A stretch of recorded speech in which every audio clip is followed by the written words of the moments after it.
Hi, my name is Rizwan. I'm the channel CTO for Middle East and Africa region. So today I will be presenting some slides about AI boost and optimal LCOE for grid supporting projects. And so let's get started. And for today's slides, there's three types of topics I will be talking about. The Huawei Sustainable Company as an overview. Then I will be talking about the trends in the industry.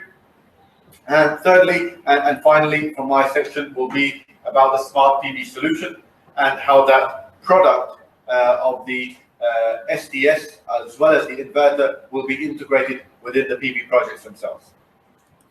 So with Huawei as a company, I'm going to go very briefly as a company overview. The company has 194,000 employees, and the key feature here, you can see 96,000 of those are situated in R&D. So we use a high level of our staff within the research and development in order to ensure we are bringing a high value product and robust product into the market. We are covered in 170 different countries, so it's very easy for us to be situated for the O&M perspective in terms of the projects themselves. We have many different R&D facilities globally, in Europe, in China, and in other regions as well. So within the company organization, there's been a year-on-year growth, around about 19% year-on-year growth for the last 6 years. And already for 2020, for Q1, is already a $26 billion US dollar revenue achieved from the company. So it's segmented into three areas, the company. It's the carrier business, which is the largest part, and that's where the telecoms and the 5G is situated. Then we have the consumer, which is a growing sector of the company. And these are where you probably most know of the product, the Huawei phones, laptops, dongles, and also the Wi-Fi dongles as well. Now, where the inverter business is situated is within the enterprise business, and that's where the inverter business, and that's where we're bringing our product from. Now, as I mentioned earlier on, we have a substantial amount of staff within the R&D sector, and on average, we are spending around 9 to 10% on our revenue within the research and development. So the number of percentage of that over $100 billion we are spending within the R&D. You can see in the middle section there that we are one of the top ranked R&D companies on a global scale. And in terms of bringing the products, we are one of the first in the 5G chipset products as well. Now, going into solar itself, and that's probably why you guys have joined today, we would like to indicate some of the key trends within the industry. So on the left-hand side of the screen is what you can see is a central versus string difference. So the blue area is indicating the string inverter market, and the gray area is indicating the string inverter, the centralized inverter. Now, as you can see, back in 2014, the percentage was heavily pushed towards the centralized inverter market. Now, as the years have been swifting over, the string inverters has actually been more dominating as of 2018, where the first time the string inverter was actually more mainstream for the utility scale projects. Another thing on the right-hand side of the screen, you can see from IHS, is that from 2015 to 2019, Huawei has achieved the #1 position in terms of global shipment. Now, in terms of the solar projects themselves, Huawei is the #1 in terms of supply and shipment of product. And we've now accumulated, as of the end of 2019, 118 gigawatts of supply.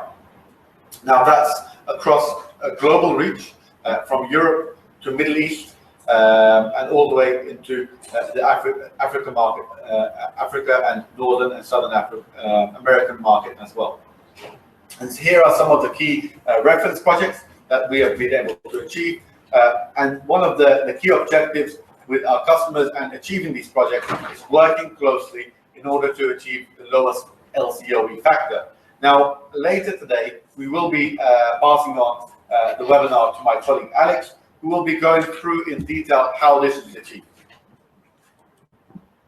One of the new products that we have released to the market in 2018 is the SDS, Smart Transformer Station. So we've heard and listened to our customers, the requirements, what they require. They want a full turnkey solution. And what that means is not just the inverter component, they also require the additional AC auxiliaries as well. So they want the low voltage panel, they want the transformer, they also require the ring main unit. So we've developed this with internally the specification of the transformer station to adopt with the inverter, the string inverters that we are supplying to the market. So as of 2018, we've managed to bring a product to the market, and we've got around 3 gigawatts plus of shipped of these units in the market now. And as you can see, they are globally installed, whether in Europe, in Mexico is one of the promising markets for us, and also we are soon releasing this product for the Middle East market as well. Now, as I mentioned before, we work very heavily in partnership with all of our customers, and here are some of the differences. So we work with a lot of customers where potentially they've used a centralized inverter, and we are promoting our string inverter. So initially, it is a case study workmanship with our customers. And you can see here the customers which have compared our product with a typical centralized inverter, and you can see the variations in the performance and yield increases that they are able to achieve with the string inverter. And these are with the multiple MPPT feature, higher conventional efficiency factors, a lower self-consumption. So I'll go through how in particular these features in the coming slides. Now, in terms of the product range itself, we are covering all scenarios. We're covering the residential sector. We are also covering the commercial and industrial sector, and we are also covering the utility scale inverter sector as well. So coming into the trends within the solar energy sector, I'll go through some of the things, what has happened in the last 7 to 8 years, what is happening this year, and what we see envisioned in the next 5 to 10 years in the market. So on the left-hand side of the screen, you can see the past 10 years of the energy, of where that energy is coming from. So predominantly, it's coal, gas as being a key objective there. And in the future, by around the next future 20 years, we see that being reduced from the fossil fuel industry. So coal, gas will be reduced. And then there will be a growth within the PV, wind, for example, renewables will be increased. Another factor that we also see changing is the LCOE. So LCOE over the last 10 years has substantially dropped as we come into 2020, and we see that declining further as well as the price of these components and the competitiveness of PV projects become more mainstream. Other factors which we see within the PV sector itself is bifacial modules. So this is a dual-sided PV module where it's able to achieve energy from the front along with the backside energy as well. So the growth in particular for utility scale sector, bifacial modules will be more cost effective to be used on the utility scale applications. Additional to that is the tracking. So with these large utility scale projects, the tracking system will be more adaptable with the projects themselves. So the cost of these trackers are becoming lower, the actual features and the operating cost of the trackers are becoming more robust. So the adaptation of the trackers will be more mainstream for the utility scale projects. Lastly, as I mentioned earlier on in my slides, is the string inverters. So central versus string will be more dominating, and as we come into around 2022, we will see around 60.5% of string inverters being more mainstream. Now let's go into the FusionSolar Smart PV solution. as a product and as a package which is being offered from Huawei. So here is an overview of the items that we are supplying to the market. So everything highlighted in red are the components supplied by Huawei. So let's start off with the left-hand side of the screen. You've got the modules themselves with the tracker. So those are typically connected into the smart PV inverter. That inverter is distributed out in the field, so not in a central location as a conventional centralized inverter would be. So you've got a single string inverter out in the field. There is a direct wire from each inverter going back to the transformer station, which will be acceptable to all of the inverters connected to that block itself. And within that block, you will also have a smart array controller, which will be the communication interface between inverters and the transformer station. Now, we also are supplying an M-bus technology, which is the communication protocols from the inverter to the smart ACU cabinet. So we are supplying inverters, we're supplying the smart array controller, which is a communication device, along with the SDS, so smart transformer station. Lastly, one of the features we are providing is the monitoring. So for the monitoring, we are offering the FusionSolar monitoring platform.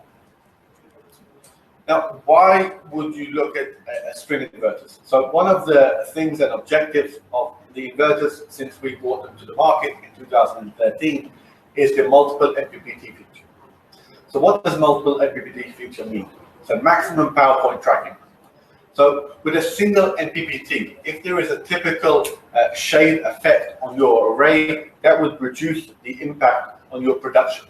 So having multiple inputs of MPPTs within the inverter, if there was to be an effect of a loss of generation due to shading or defects of your PV modules, the remaining strings into the inverter with the other MPPTs are able to ensure a maximum performance. So looking at the right-hand side of the screen, you can see a comparison of the mismatch factor. So generally highlighted in the red is the string inverter mismatch loss, and in the gray you can also see the mismatch loss with the typical centralized inverter. Now year one, generally you are getting a very similar value of your mismatch, although it's very marginally different of 0.6 to 0.8. As the years increase between year 1 and 25, as you can understand, the degradation of modules increases.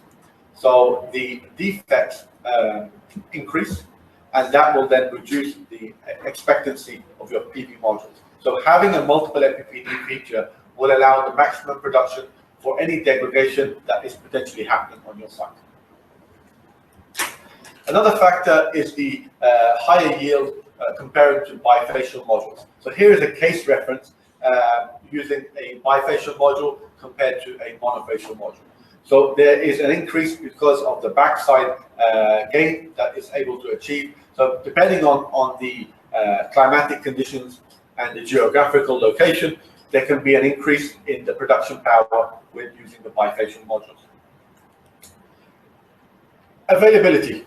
Now, it's a very hot topic, and everybody is referring to various different values. So as standard within PVSys, there is no set value, and this is an input point which you need to be evaluating based on your overall PV plant. So with a centralized inverter or other types of inverters in the market, you need to evaluate what is their failure rate. So failure rate is something which is going to be a downtime of your PV plant per year. So with Huawei, we are having a very low failure rate, which I'll show in the later slides. And we recommend that because of the modular design, you are able to, again, generate more energy with a modular design based on if an inverter was to go down, it's only a small proportion of your site compared to a typical centralized inverter where a large proportion is going down. And in some circumstances, you will have to then get a specialist from the O&M company or from the manufacturer itself to then rectify that problem with the centralized inverter. So availability, we've gone through with a third-party company. So here is an example from TUV where we've done a verification for several different projects on guaranteeing the availability on several different projects. So you can see here, TUV have evaluated the production power of the site on 3 different cases, and they've come up with an availability of 99.996% of availability. So this is very easy and able to achieve with a modular design and a low failure rate product. So AI Boost, one of the key things that I mentioned in the beginning of my presentation today, AI Boost optimized tracking, control tracking algorithms. So what does this mean? So we are working with several different tracker manufacturers, and the names of those are mentioned on the bottom right hand side of the screen. So how that works is smart DC system. So this inverter is out in the field, and these inverters are then connected directly to the tracker motors themselves. So we can communicate with the tracker motors to ensure that the optimum angle is achieved with each tracker itself. So as you can see on the bottom side of the screen, we minimize any shading effects that you will be having on the PV modules compared to a standard tracking system, which will all be at the same angle. So on some circumstances, early hours of the morning or late evening, you will find some proportion of your site having a shading impact due to the inter-row shading. So this can be eliminated using the smart DC system. So here is an example video on the bottom right hand side where you can see the smart DC system integrated, and the other project where it's not integrated. So there is a very small portion of your site or time of the day where you'll be able to achieve more generation. Now coming into self-consumption, lower self-consumption, this needs to be evaluated on a case-by-case scenario and depending on the type of inverter that you're looking to evaluate it with.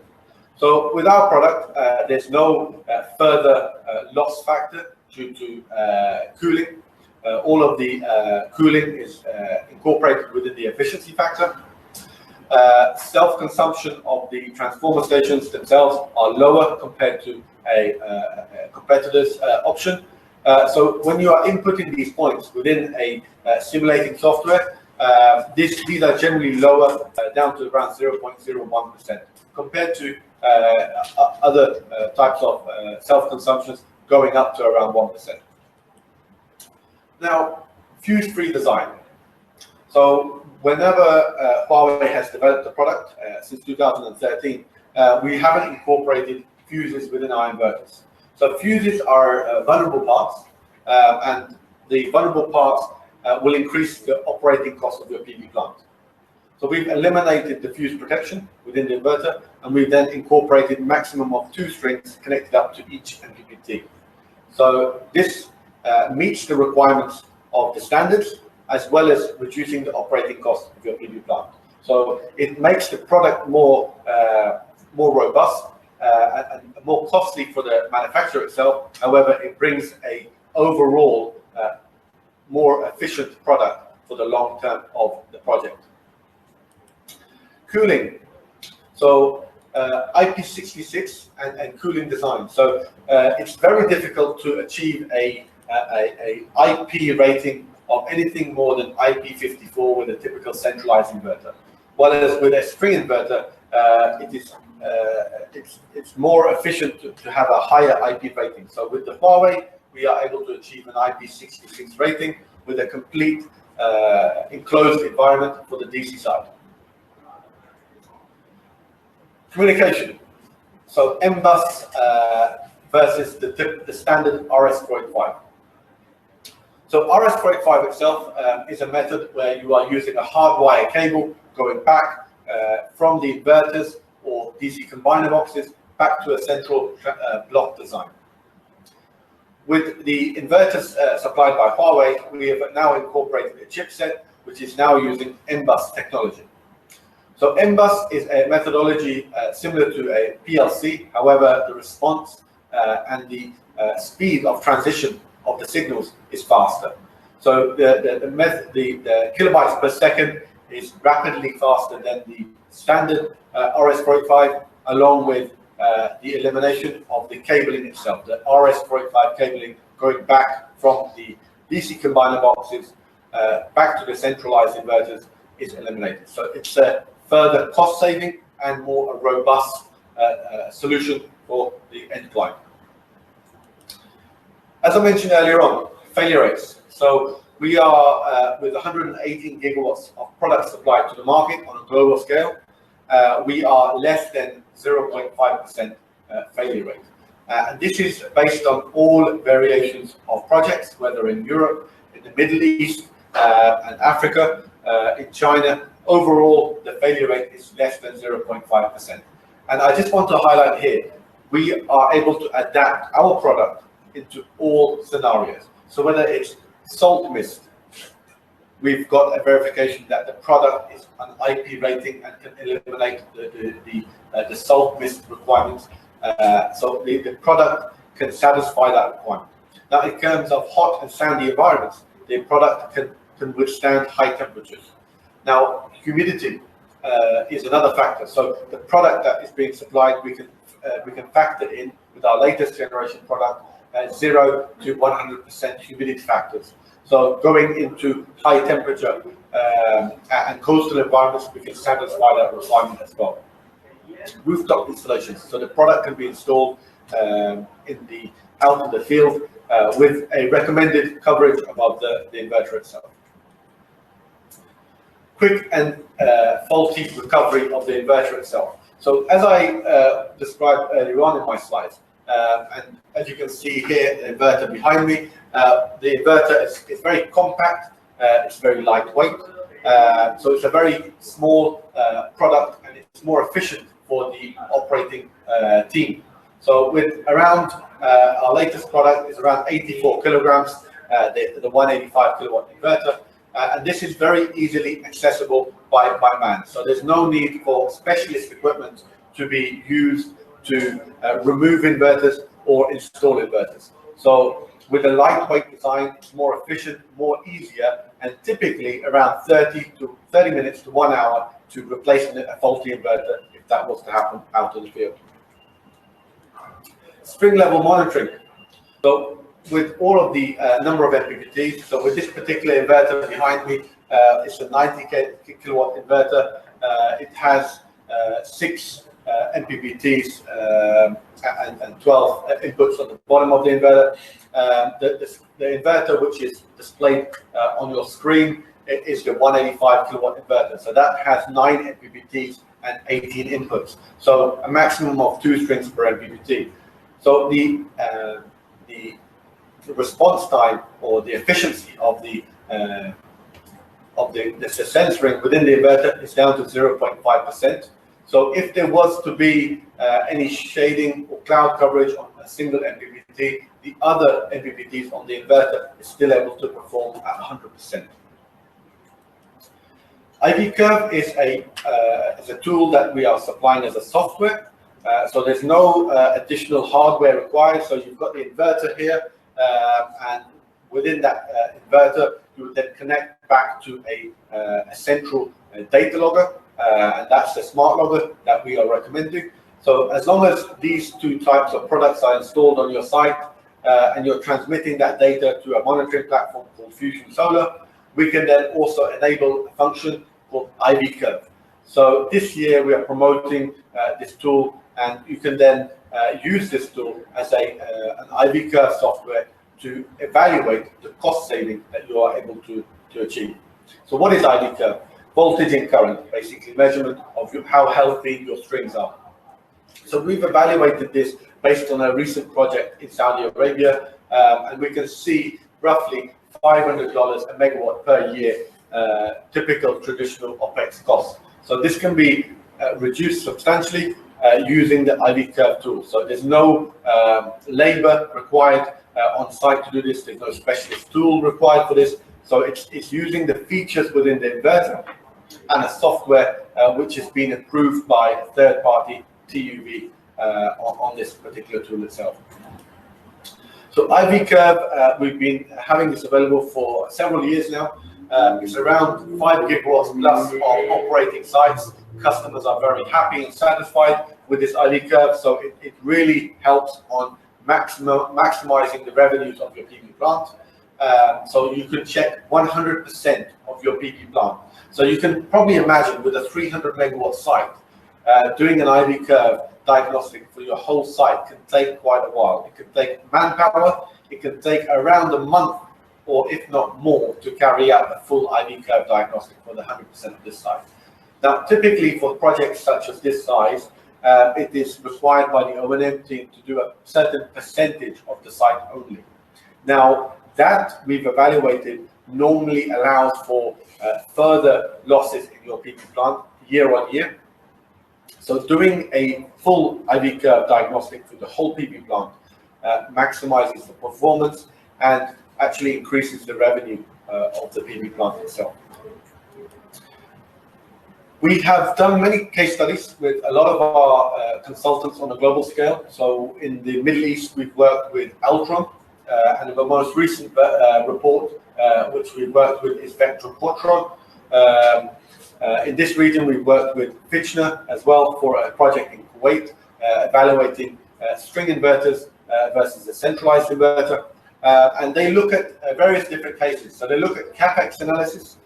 They also look at OpEx and also yield as well. So you can see some of the highlights of these reports mentioned on the screen. These reports are readily available, and please do get in contact with the Huawei team, and we are able to discuss these reports in more detail with you. And if needed, we can also share them once we can discuss further. Another factor, which is a most recent evaluation from our experts in headquarters, is that as there is an increase of renewables into the grid, it's going to start causing impact to the grid itself. So the SCR and the fault ride through factors that the inverters need to withstand need to be increased. So the inverters need to ensure that the short circuit ratio are able to be as low as 1.5. So as the more renewables is getting incorporated, to ensure that the renewables is able to be connected to the grid, you need to make sure that the products that you're connected to the grid is able to adapt to certain requirements. Now, if these requirements are not able to be met, you will be requested by the grid operator to curtail your site to a smaller power output. So this is in the end going to be impacting your generation revenue in your PV projects. So this is a factor which a lot of people forget about, thinking that they have a capacity of X amount of megawatt and they can then be generating that for 20 years. However, as we all know, there's been a substantial growth in renewables, and this will increase in the next 5 to 10 years. So the inverters are a key component in order to adapt to that. So we mentioned about SCR and also fault ride through. Another factor is the harmonics. So we need to make sure that the harmonic factor of the inverter can be withstanding less than 3%, or in some cases less than 1% as well. So we've evaluated how the inverter performs at various different THD values, and we can very comfortably say that our product will produce less than 3%. And in some cases, when we've evaluated that with other types of products in the market, it actually, the inverters are actually switching off because they can't withstand that low point. Now, I just want to conclude. Thank you very much for the time today. I'm going to hand it over back to my colleague. And if there's any further questions on the utility scale applications, please feel free to get in contact. Thank you.